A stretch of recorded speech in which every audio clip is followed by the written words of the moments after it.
Hi గారు, welcome to our channel. ప్రస్తుతం మనతో పాటు దాము బాలాజీ గారు సీనియర్ జర్నలిస్ట్ ఉన్నారు. వారితో ఒకసారి మాట్లాడదాం. సార్ నమస్కారం. సార్ నమస్తే సార్, విజయసాయి రెడ్డి అరెస్ట్ కాబోతున్నారు అంటూ వార్తలు అయితే వినిపిస్తున్నాయి సార్. అంటే మామూలుగా విజయసాయి రెడ్డి విషయంలో ప్రతి అంశం కూడా ఏదో ఒకటి చర్చకైతే వస్తుంది. ఆయన బీజేపీలో చేరబోతున్నారని చెప్పేసి, లేకుంటే కాంగ్రెస్ లో చేరబోతున్నారని చెప్పేసి మొన్నటి వరకు కూడా ప్రచారం జరిగింది. ఇప్పుడు ఆయన అరెస్ట్ అంశం తెరపైకి వచ్చింది.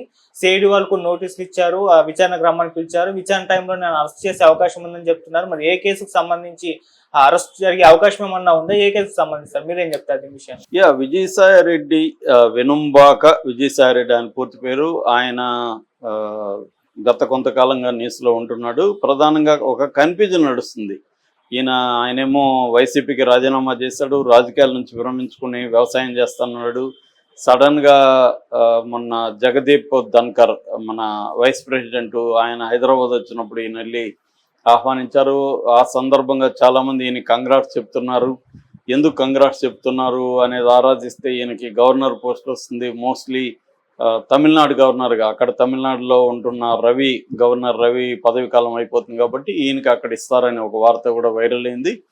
అయితే ఈ కాంటెక్స్లో సడన్ గా ఇప్పుడు ఏపీసీఐడి ఈయనకి నోటీసులు పంపించింది. 12వ తేదీ విచారణకు రమ్మని. ఈ కేసు ఏంటి, ఈయన అరెస్ట్ చేసే అవకాశాలు ఉన్నాయా, 12న అరెస్ట్ చేస్తారని కూడా వార్తల్లో వైరల్ అవుతుంది. ఎందుకు ఒక పక్క బీజేపీలో ఆయన చేరబోతున్నాడని వార్తలు వస్తున్నాయి. బీజేపీలో చేరితే తెలుగుదేశం ప్రభుత్వం అంటే కూటమి ప్రభుత్వం ఈయన అరెస్ట్ చేసే అవకాశం ఉందా, లేకపోతే బీజేపీలో ఈయన చేరడానికి ఇంట్రెస్ట్ చూపించట్లేదా, ఈ విషయాల మీద మనం మాట్లాడదాం. మామూలుగా అయితే ఇప్పుడు ఆంధ్రప్రదేశ్లో రాజకీయాల నుంచి విరమించుకున్నా కూడా తెలుగుదేశం కూటమి ప్రభుత్వం ఎవరిని వదిలిపెట్టట్లేదు.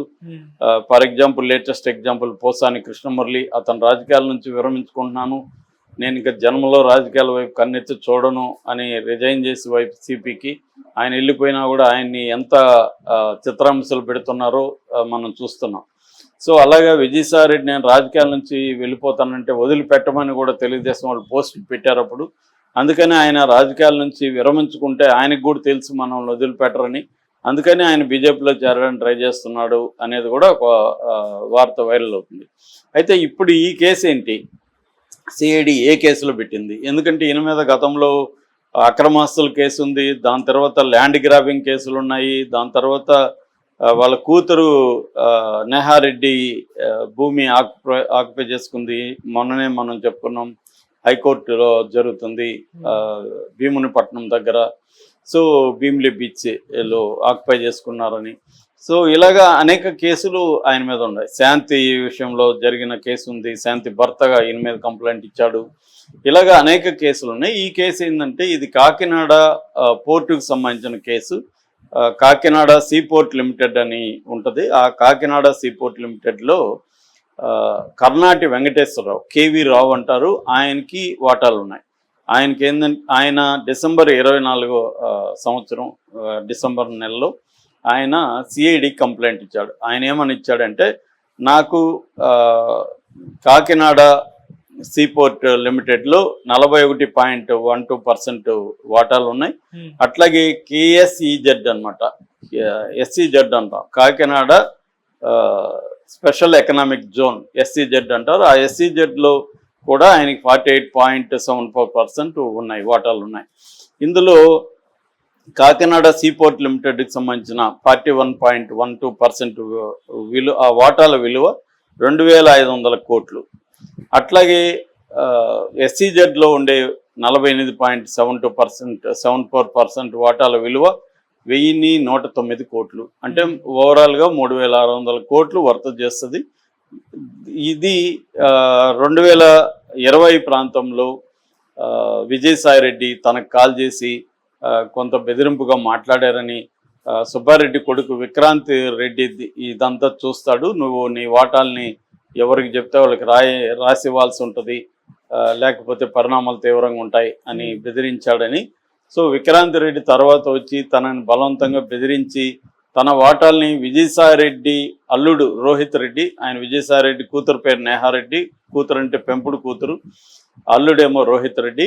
ఆ రోహిత్ రెడ్డికి ఒక బ్రదర్ ఉన్నాడు, అతని పేరు శరత్ చంద్రారెడ్డి. అతనికి అరబిందో ఫార్మా కంపెనీస్ ఉన్నాయి. ఆ కంపెనీల్లో దాదాపు 6-7 కంపెనీలకి అతను డైరెక్టర్గా ఉంటున్నాడు. ఇతను ఢిల్లీ లిక్కర్ స్కామ్ లో కూడా ఇతను ఒక ముద్దాయి శరత్ చంద్రారెడ్డి. తర్వాత అతను అప్రూవర్ గా మారాడు. శరత్ చంద్రారెడ్డి వాంగ్మూలం బేస్ చేసుకొని కూడా కవితని ఈడీ అరెస్ట్ చేసింది. అంటే కవిత అరెస్ట్ వెనక ఇతని వాంగ్మూలం కూడా ఉందన్నమాట. సో ఈ శరత్ చంద్రారెడ్డి కంపెనీలలో ఒక కంపెనీ పేరు Aurobindo reality and infrastructure private limited. అది ఆ తర్వాత కాలంలో ఆరో ఇన్ఫ్రా ప్రైవేట్ లిమిటెడ్గా కన్వర్ట్ అయింది. ఈ అరబిందో రియాలిటీ ఇన్ఫ్రాస్ట్రక్చర్ ప్రైవేట్ లిమిటెడ్కి తన వాటాల్ని ఈ రెండిట్లో ఉన్నది, సెజ్లో అండ్ పోర్ట్లో ఉన్నాయి 3,600 కోట్ల విలువైన వాటాల్ని తక్కువకి, అంటే ఫర్ ఎగ్జాంపుల్ 2,500 కోట్ల వాటాలు సీపోర్ట్లో ఉంటే దాన్ని 494 కోట్లు ఇచ్చి రాయించుకున్నారు. అట్లాగే 1,109 వాటాలు ఎస్సీజెడ్లో ఉంటే అందుని జస్ట్ 12 కోట్లు ఇచ్చి రాయించుకున్నారు. సో మొత్తంగా చూసుకుంటే నా దాదాపు 500 కోట్ల చిల్లర ఇచ్చి 3,600 కోట్లు విలువైన వాటాల్ని ఈ అరబిందో రియాలిటీ వాళ్ళు బదిలీ చేయించుకున్నారు. ఇది బెదిరింపు, క్లియర్గా బెదిరించారు. దాని తర్వాత కేవీ రావు జగన్ను కూడా కలిశాడు. జగన్ కూడా ఇదంతా మా వాళ్ళే చేశారు, నా ఆధ్వర్యం నేను చెప్తేనే అవన్నీ చేశారని కేవీ రావుకి చెప్పాడు. ఇవన్నీ కేవీ రావు కంప్లైంట్లో ఇచ్చాడు. జగన్ కూడా సెప్టెంబర్ 2020లో జగన్ని నేను కలిశానని కూడా కేవీ రావు చెప్పాడు. సో ఇదంతా ఒక కుట్రపూరితంగా జరిగిందని చెప్పారు. దీంట్లో విక్రాంత్ రెడ్డి A1గా ఉంటే ఈయన A2గా ఉంటున్నాడు విజయసాయిరెడ్డి. సో విక్రాంత్ రెడ్డి ఆల్రెడీ దీంట్లో ముందస్తు బెయిల్ కూడా తెచ్చుకున్నాడు హైకోర్టు నుంచి. ఈయన మీద విజయసాయిరెడ్డి మీద చాలా సెక్షన్లు కేసులు పెట్టారు. అప్పట్లో ఐపీసీ కింద పెట్టారు. 506, 384, 420, 109, 467, 120B criminal conspiracy. So criminal conspiracy, criminal intimidation, extortion, forgery అని పెట్టారు. అట్లాగే ఆర్గనైజ్డ్ క్రైమ్ యాక్ట్ కింద కూడా ఈయన పెట్టారు. ఇవన్నీ కూడా నాన్ బెయిలబుల్ సెక్షన్లు కూడా ఉన్నాయి. అయితే ఆయనకి నోటీసులు ఇచ్చారు. దీనికి ముందే జనవరిలో ఆయనకు ఈడీ ఆయన్ని ఇంట్రాగేట్ చేసింది. ఈడీ దాదాపు 25 ప్రశ్నలు ఆయన అడిగింది. ఆ తర్వాత సిఐడి కూడా రంగంలో దిగింది. సిఐడి ఇప్పుడు ఆయన్ని 12వ తేదీ పిలిచింది. సిఐడి అరెస్ట్ చేస్తారని కూడా వార్త వైరల్ అవుతుంది. అయితే ఈయన ఇందాక చెప్పినట్టుగా బీజేపీలో జాయిన్ అవ్వడానికి ఈయన ఒక పక్క ప్రయత్నాలు చేస్తున్నాడు. దీంట్లో 2 రకాల కథనాలు వస్తున్నాయి. ఒకటి, ఈయన బీజేపీలో చేరడానికి ఇంట్రెస్ట్ చూపించట్లేదని అందుకనే ప్రెజర్ చేయాలనేది ఒకటి. 2, ఈయన బీజేపీలో చేరకపోయినా మా పని మేము చేస్తామని చంద్రబాబు ముందుకెళ్తున్నాడా అన్న డౌట్ వస్తుంది. కానీ బీజేపీలో చేరకుండా ఉండడానికి ముందే అరెస్ట్ చేస్తే ఈయన బీజేపీలో చేరకుండా ఉంటాడు, అప్పుడు మనం ఏమన్నా చేయొచ్చు అన్నది చంద్రబాబుకు ఉందని చెప్తున్నారు. ఎందుకంటే చంద్రబాబు ని పర్సనల్గా కూడా విజయసాయిరెడ్డి అనేక సార్లు అటాక్ చేశారు. రెండోది, వైసీపీలో నెంబర్ 2గా విజయసాయిరెడ్డి చక్రం తిప్పాడు. విజయసాయిరెడ్డి ఇప్పటికి కూడా మోడీతో, అమిత్ షాతో టచ్లో ఉంటూ జగన్కి ఒక లైజనింగ్ ఆఫీసర్ లాగా ఢిల్లీలో పనిచేస్తున్నాడు. సో ఇతన్ని కానీ ఇబ్బంది పెట్టగలిగితే వైసీపీ వీక్ అవుతుంది అనేది చంద్రబాబుకున్న అండర్స్టాండింగ్. దాని ప్లాన్గానే జగనే విజయసాయిరెడ్డిని రిజైన్ చేయించి బీజేపీలోకి పంపబోతున్నాడని కూడా వార్తలు వస్తున్నాయి.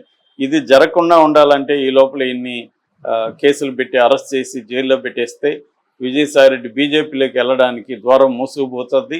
ఆ రకంగా జగన్ ప్లాన్స్ని మనం బ్రేక్ చేయొచ్చు అనేది చంద్రబాబు ప్లాన్ అని చెప్తున్నారు. ఇదే కానీ కరెక్ట్ అయితే ఈయన అరెస్ట్ అవుతాడు.